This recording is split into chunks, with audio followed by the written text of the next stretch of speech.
आकाशवाणी मुंबई. सुनील कांबळे आणि मी तुषार पवार. प्रादेशिक बातम्या देत आहोत. ठळक बातम्या. डॉक्टर बाबासाहेब आंबेडकर यांना महापरिनिर्वाण दिनानिमित्त देशाची आदरांजली. राष्ट्रपती रामनाथ कोविंद यांच्याकडून रायगडावर छत्रपती शिवाजी महाराजांना अभिवादन. आगामी मराठी साहित्य संमेलन उदगीरला होणार. आणि न्यूझीलंड विरुद्ध मुंबईत झालेला दुसरा कसोटी क्रिकेट सामना जिंकून भारताचा मालिका विजय. मयंक अग्रवाल सामनावीर तर आर अश्विनचा मालिकावीर पुरस्कारानं गौरव. आता ऐकूया बातम्या विस्तारानं. मात्र त्याआधी एक आवाहन. कोविड-19 प्रतिबंधक लसीकरणात भारत 150 कोटी मात्रा देण्याकडे वेगानं वाटचाल करतो आहे. त्याचवेळी कोरोनाच्या नवनव्या प्रकारांच्या बातम्या चिंता वाढवत आहेत. अशावेळी आम्ही श्रोत्यांना आवाहन करतो की लवकरात लवकर पूर्ण लसीकरण करून घ्या, तसंच इतरांनाही लसीकरणासाठी प्रोत्साहित करा. त्याचबरोबर कोरोना प्रतिबंधक नियम पाळा, गर्दी टाळा, मुखपट्टी अवश्य वापरा आणि हात वेळोवेळी स्वच्छ धुवा. कोरोनाशी संबंधित योग्य माहिती, मार्गदर्शन आणि मदतीसाठी राज्याच्या 02026127394 या मदत क्रमांकावर संपर्क साधा. आता वळूया बातम्यांकडे. भारतरत्न डॉक्टर बाबासाहेब आंबेडकर यांच्या 65व्या महापरिनिर्वाण दिनी देश त्यांना अभिवादन करत आहे. या निमित्तानं देशभरात आज विविध कार्यक्रम आयोजित केले जात आहेत. नवी दिल्लीत संसद प्रांगणात आयोजित कार्यक्रमात राष्ट्रपती रामनाथ कोविंद, उपराष्ट्रपती व्यंकय्या नायडू, प्रधानमंत्री नरेंद्र मोदी यांनी बाबासाहेबांच्या पुतळ्याला पुष्पांजली अर्पण करून अभिवादन केलं. लोकसभेचे सभापती ओम बिर्ला, राज्यसभेचे उपाध्यक्ष हरिवंश, सामाजिक न्याय आणि सक्षमीकरण मंत्री डॉक्टर वीरेंद्र कुमार, संसदीय कार्यमंत्री प्रल्हाद जोशी तसंच सामाजिक न्याय राज्यमंत्री रामदास आठवले यांनीही बाबासाहेबांना अभिवादन केलं. बाबासाहेब हे महान समाजसुधारक, थोर राष्ट्रपुरुष तसंच समाजाच्या वंचित घटकांचे मसीहा होते. जात व्यवस्था मोडून काढण्यात बाबासाहेबांनी महत्त्वाचं योगदान दिलं आहे, असं उपराष्ट्रपतींनी आपल्या संदेशात म्हटलंय. गरीब आणि शोषित जनतेच्या कल्याणासाठी बाबासाहेबांनी आपलं संपूर्ण जीवन समर्पित केल्याचं माहिती आणि प्रसारण मंत्री अनुराग ठाकूर यांनी आपल्या ट्विट संदेशात म्हटलं आहे. भारतीय संविधानाचे शिल्पकार तसंच सामाजिक न्यायाचे प्रणेता डॉक्टर बाबासाहेब आंबेडकर यांचे विचार आणि आदर्श करोडो देशवासियांना नेहमीच प्रेरणादायी ठरतील, अशा शब्दात केंद्रीय आरोग्यमंत्री मनसुख मांडवीय यांनी बाबासाहेबांना अभिवादन केलं आहे. महामानव डॉक्टर बाबासाहेब आंबेडकर यांच्या 65व्या महापरिनिर्वाण दिनानिमित्त राज्यात अनेक ठिकाणी कार्यक्रमांचं आयोजन केलं आहे. बाबासाहेबांच्या स्मृतींना अभिवादन करण्यासाठी चैत्यभूमीवर देशभरातून अनुयायी दाखल झालेत. चैत्यभूमीवरच्या कार्यक्रमाबद्दल माहिती देत आहेत आमचे वार्ताहर विष्णू सोनावणे. महामानव डॉक्टर बाबासाहेब आंबेडकर यांच्या 65व्या महापरिनिर्वाण दिनानिमित्तानं त्यांना आज शासकीय मानवंदना देण्यात आली. बाबासाहेबांच्या स्मृतींना अभिवादन करण्यासाठी चैत्यभूमीवर देशभरातून अनुयायी दाखल झाले आहेत. आज सकाळी राज्यपाल भगतसिंग कोश्यारी, केंद्रीय मंत्री नारायण राणे, उपमुख्यमंत्री अजित पवार, गृहमंत्री दिलीप वळसे पाटील, सामाजिक न्याय आणि विशेष सहाय्य मंत्री धनंजय मुंडे, पर्यावरण मंत्री आदित्य ठाकरे, महापौर किशोरी पेडणेकर यांनी चैत्यभूमीवर जाऊन महामानवाला अभिवादन केलं. मुख्यमंत्री उद्धव ठाकरे यांच्यावर नुकतीच शस्त्रक्रिया झाल्यानं ते चैत्यभूमीवर येऊ शकले नाहीत. कोरोनाच्या भीतीमुळे अनुयायांनी घरीच राहून महामानवाला अभिवादन करण्याचं आवाहन मुख्यमंत्र्यांनी केलंय. दरवर्षी चैत्यभूमीवर बाबासाहेबांना अभिवादन करण्यासाठी लाखोंच्या संख्येनं जनसागर उसळतो. मात्र कोरोनाच्या पार्श्वभूमीवर यंदा गर्दी न करता कोरोनाचे नियम पाळून बाबासाहेबांना अभिवादन करा, असं आवाहन मुंबई महापालिकेनंही केलंय. त्यासाठी खबरदारी घेण्यात आली आहे. गर्दी टाळण्यासाठी थेट प्रक्षेपण उपलब्ध करण्यात आलंय. चैत्यभूमीवर अभिवादनासाठी येणाऱ्यांची कोरोना चाचणी केली जाते. कोरोना प्रतिबंधक लसीकरणही केलं जात आहे. गर्दीवर नियंत्रण ठेवण्यासाठी चैत्यभूमी परिसरात पोलिसांचा चोख बंदोबस्त करण्यात आला आहे. आकाशवाणी बातम्यांसाठी विष्णू सोनावणे, मुंबई. भारतीय राज्यघटनेचे शिल्पकार भारतरत्न डॉक्टर बाबासाहेब आंबेडकर यांना महापरिनिर्वाण दिनी मुख्यमंत्री उद्धव ठाकरे यांनी अभिवादन केलं. आपण जे स्वातंत्र्याचे अमृत क्षण अनुभवत आहोत त्यामागे बाबासाहेब आंबेडकर यांचे सशक्त प्रजासत्ताक राष्ट्र उभारणीसाठीचं अमूल्य योगदान कारणीभूत आहे, असं मुख्यमंत्र्यांनी आपल्या संदेशात म्हटलं आहे. थोर विचारवंत, अभ्यासक, ज्ञानयोद्धे, भारतरत्न महामानव डॉक्टर बाबासाहेब आंबेडकर यांना विरोधी पक्षनेते देवेंद्र फडणवीस यांनी अभिवादन केलं आहे. महामानव भारतरत्न डॉक्टर बाबासाहेब आंबेडकर यांच्या महापरिनिर्वाण दिनानिमित्त नागपुरातल्या दीक्षाभूमीवर आंबेडकर स्मारक समितीचे अध्यक्ष भंते आर्य नागार्जुन सुरई ससाई, सचिव डॉक्टर सुधीर फुलझेले, सदस्य विलास गजघाटे यांच्यासह अनेक मान्यवरांनी डॉक्टर बाबासाहेब आंबेडकर यांच्या प्रतिमेला पुष्पहार अर्पण करून अभिवादन केलं.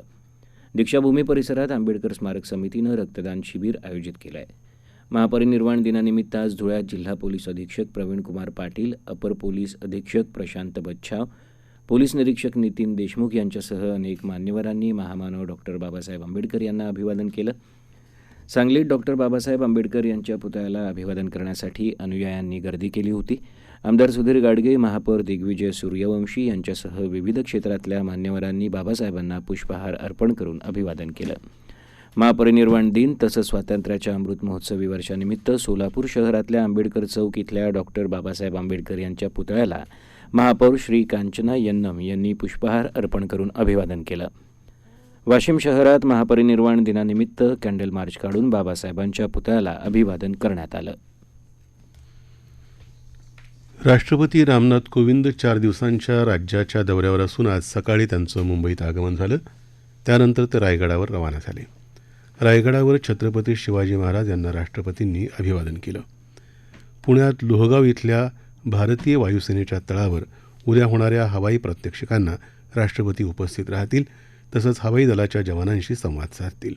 त्यानंतर बुधवारी 8 डिसेंबर रोजी मुंबईत भारतीय नौदलाच्या 22nd मिसाईल स्क्वॉड्रनला राष्ट्रपतींच्या हस्ते प्रेसिडेंट स्टँडर्डनं सन्मानित केलं जाणार आहे. मुंबई नौदल गोदीत होणाऱ्या या समारंभाला राज्यपाल, मुख्यमंत्री, नौदल प्रमुख आणि इतर अधिकारी तसंच मान्यवर उपस्थित राहणार आहेत. या प्रादेशिक बातम्या आकाशवाणीच्या मुंबई केंद्रावरून देत आहोत. आकाशवाणीच्या मराठी बातम्या www.newsonair.gov.com/मराठी या संकेतस्थळावर वाचता येतील.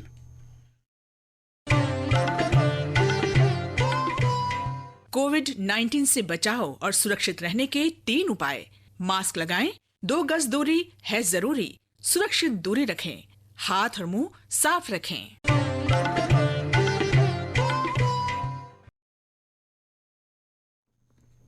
प्रादेशिक बातमीपत्रात आपलं पुन्हा एकदा स्वागत. गृहमंत्री अमित शहा आज लोकसभेत नागालँडमध्ये झालेल्या गोळीबाराच्या घटनेवर निवेदन केलं. याविषयीचा मुद्दा संसदेच्या दोन्ही सभागृहात उपस्थित केला गेला. लोकसभेत नागालँडमधले एनडीडीपीचे खासदार तोखेहो एप्थोमी यांनी तातडीचा मुद्दा म्हणून हा विषय उपस्थित केला. या घटनेतल्या पीडित कुटुंबांना योग्य मदत केंद्र सरकारनं द्यावी, अशा घटना पुन्हा होऊ नयेत यासाठीचे प्रयत्न व्हावेत अशी मागणी काँग्रेसचे खासदार गौरव गोगोई यांनी केली. तर द्रमुकचे TR बालू यांनी या घटनेची सखोल चौकशी व्हावी अशी मागणी केली. आणि AITCचे सुदीप बंडोपाध्याय, शिवसेनेचे विनायक राऊत, जनता दल युनायटेडचे राजीव रंजन सिंग, राष्ट्रवादी काँग्रेसच्या सुप्रिया सुळे आणि इतर अनेक सदस्यांनीही या विषयावर आपली मतं नोंदवली. गृहमंत्री राज्यसभेतही या विषयावर निवेदन देणार असल्याचं राज्यसभेचे सभापती M व्यंकय्या नायडू यांनी सांगितलं आहे. संसदेच्या हिवाळी अधिवेशनात आज राज्यसभेत विरोधकांनी गदारोळ केल्यामुळे कामकाज दुपारी 3 वाजेपर्यंत स्थगित करावं लागलं. राज्यसभेत आज कामकाजाला सुरुवात झाल्यावर विरोधी पक्षनेते मल्लिकार्जुन खरगे यांनी नागालँडच्या मुद्द्यावर चर्चा घ्यावी, याबाबत सरकारनं सभागृहात निवेदन द्यावं अशी मागणी केली. त्यावर आपण या विषयाबद्दल संरक्षण आणि गृहमंत्र्यांशी बोललो आहोत, आजच सभागृहात निवेदन सादर करायचं आश्वासन त्यांनी दिलं आहे, असं सभापती M व्यंकय्या नायडू यांनी सांगितलं. मात्र विरोधकांनी तत्काळ या विषयावर चर्चा घ्यायची मागणी करत गदारोळ सुरू ठेवला. त्यामुळे कामकाज दुपारी 12 वाजेपर्यंत स्थगित करावं लागलं होतं. त्यानंतरही वेळोवेळी कामकाज पुन्हा सुरू झाल्यावरही विरोधकांचा गदारोळ कायम राहिल्यानं कामकाज आधी दुपारी 2 वाजेपर्यंत आणि नंतर दुपारी 3 वाजेपर्यंत स्थगित करावं लागलं. दरम्यान राज्यसभेतल्या विरोधी पक्षाच्या निलंबित सदस्यांनी महात्मा गांधी यांच्या पुतळ्यासमोर आजही धरणं आंदोलन सुरूच ठेवलं. आपल्यावरची निलंबनाची कारवाई रद्द करावी अशी या सदस्यांची मागणी आहे. या आंदोलनात राज्यसभेतले विरोधी पक्षनेते मल्लिकार्जुन खरगे, समाजवादी पक्षाचे नेते रामगोपाल यादव, तृणमूल काँग्रेसचे नेते डेरेक ओब्रायन आणि इतर अनेक विरोधी सदस्यांनी भाग घेतला. आगामी अखिल भारतीय मराठी साहित्य संमेलन उदगीर इथं होणार आहे. साहित्य महामंडळाचे अध्यक्ष कौतिकराव ठाले पाटील यांनी काल नाशिकमध्ये ही घोषणा केली. 94व्या अखिल भारतीय मराठी साहित्य संमेलनाच्या समारोप प्रसंगी ते बोलत होते. नव्या पिढीतून आपल्याला रोबो घडवायचे नसून माणसं घडवायची आहेत. त्यासाठी मराठी मन जपायला हवं आणि मातृभाषेतूनच ते जपलं जाऊ शकतं असा आपला विश्वास असल्याचं राष्ट्रवादी काँग्रेसचे पक्षप्रमुख शरद पवार म्हणाले. साहित्य रसिकांनी मराठी साहित्य नव्या पिढीपर्यंत पोहोचवण्यासाठी जाणीवपूर्वक प्रयत्न करावेत असं सांगून मराठी भाषेचे प्रश्न सोडवण्यासाठी आपण शासन दरबारी प्रयत्न करणार असल्याचं त्यांनी सांगितलं. संमेलनाच्या समारोप सत्रात एकूण 13 ठरावांचं वाचन करण्यात आलं आणि त्याला एकमतानं मंजुरी देण्यात आली. मराठी भाषेला अभिजात भाषेचा दर्जा मिळावा यासाठी राज्य शासनानं केंद्र शासनाकडे प्रस्ताव पाठवला असून तो केंद्र शासनानं त्वरित मंजूर करावा अशी मागणी करणारा ठराव संमेलनात झाला. कर्नाटक सरकार मराठी भाषकांची गळचेपी करत असल्यानं कर्नाटक सरकारच्या निषेधाचा ठरावही यावेळी करण्यात आला. ओमायक्रॉन कोरोनाच्या नव्या उत्परिवर्तित प्रकारच्या विषाणू संसर्गाचा रुग्ण मुंबईत सापडल्यानं चिंता वाढलेली असतानाच धारावीसारख्या गजबजलेल्या झोपडपट्टीत टांझानिया इथून आलेला प्रवासी कोरोना पॉझिटिव्ह आढळल्यानं चिंतेत भर पडली आहे.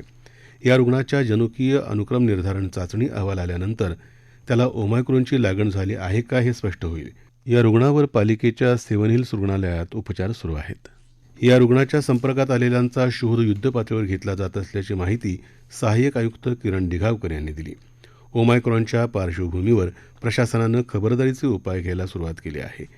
मुंबई विमानतळावर आलेल्या परदेशी प्रवाशांचा शोध घेऊन त्यांच्या कोरोना चाचण्या केल्या जात असून आतापर्यंत 2794 परदेशी प्रवाशांच्या चाचण्या केल्या आहेत.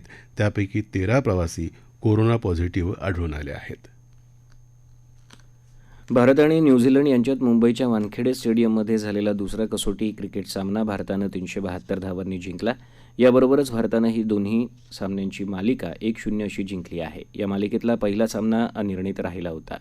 आज सामन्याच्या चौथ्या दिवशी न्यूझीलंडचा दुसरा डाव 167 धावांमध्येच आटपला. मयांक अग्रवाल याला सामनावीर तर रविचंद्रन अश्विन याला मालिकावीराच्या पुरस्कारानं गौरवलं गेलं. स्वातंत्र्याच्या अमृत महोत्सवी वर्षानिमित्त आकाशवाणी मुंबईच्या प्रादेशिक वृत्त विभागानं विशेष कार्यक्रमांचं आयोजन केलं आहे. ऐकूयात एक आवाहन. भारतीय स्वातंत्र्याचा अमृत महोत्सव प्रादेशिक वृत्त विभाग आकाशवाणी मुंबई द्वारा आयोजित श्रोत्यांसाठी प्रश्नमंजुषा स्पर्धा प्रत्येक सोमवारी संध्याकाळच्या बातमीपत्रात तसंच फेसबुक ट्विटरवर एक प्रश्न विचारला जाईल. बातमीपत्रातल्या प्रश्नाचं उत्तर द्या ईमेलद्वारा. ईमेल आयडी आहे QUIZ75NEWS@gmail.com. पुन्हा ऐका QUIZ75NEWS@gmail.com.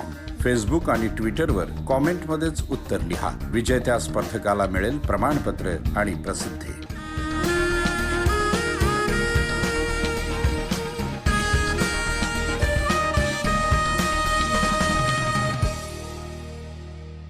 सातारा जिल्हा मध्यवर्ती सहकारी बँकेच्या अध्यक्षपदी राष्ट्रवादी काँग्रेसचे नितीन पाटील यांची तर उपाध्यक्षपदी अनिल देसाई यांची बिनविरोध निवड झाली आहे.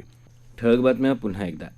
डॉक्टर बाबासाहेब आंबेडकर यांना महापरिनिर्वाण दिनानिमित्त देशाची आदरांजली.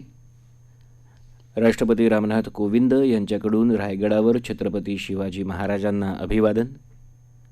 आगामी मराठी साहित्य संमेलन उदगीरला होणार. आणि न्यूझीलंड विरुद्ध मुंबईत झालेला दुसरा कसोटी सामना जिंकून भारताचा मालिका विजय. मयांक अग्रवाल सामनावीर तर अश्विनचा मालिकावीर पुरस्कारानं गौरव. आकाशवाणीच्या बातम्यांसह जगभरातल्या बातम्या तुम्ही ट्विटरवर AIRnews_मुंबई या हँडलवरही दिवसभर पाहू शकता. याबरोबरच आकाशवाणी मुंबई केंद्रावरचं हे प्रादेशिक बातमीपत्र संपलं. नमस्कार.